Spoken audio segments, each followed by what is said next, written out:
Okay, I saw this and there was no way I could drive past it.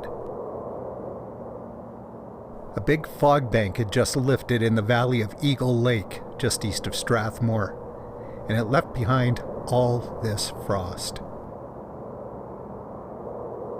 From the ground it looked amazing, so I put up my drone to see how far it spread, and it went quite a long ways. It was thickest a little bit to the north, and then when I went over the ridge at the head of the valley, it got a little bit thinner, but still, there was plenty. The air must have been completely calm when this frost formed.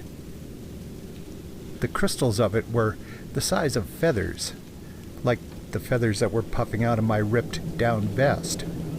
I really need to get a new vest.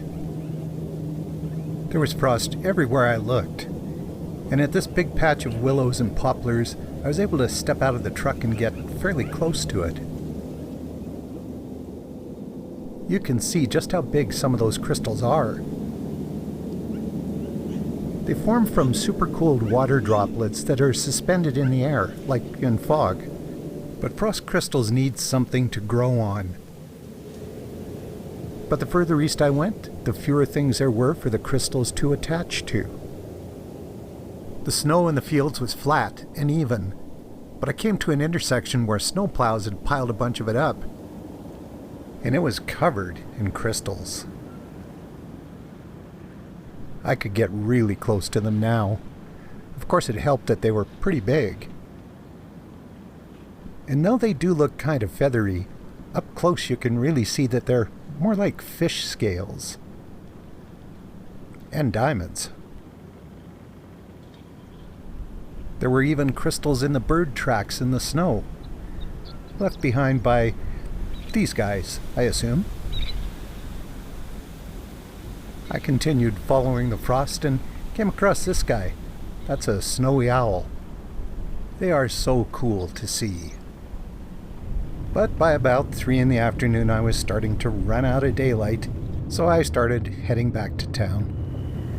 Though there was still some frost around, the day had gotten continually warmer. These horses might look cold, but nah, it was nice. Same with these mule deer, stealing corn out of a field.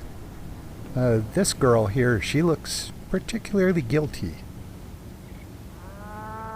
Just up the road from her, a golden eagle was keeping an eye on things. And as the sun began to set, the moon got brighter in the sky. By now, most of the frost was gone. There was still a little bit in these rabbit tracks. And oh my, were there a lot of rabbit tracks. And some of it lingered on the vegetation beside the fields.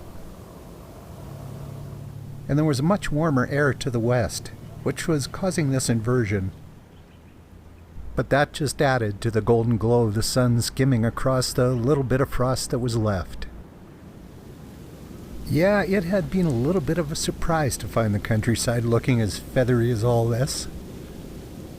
But I'll take a surprise like that any day.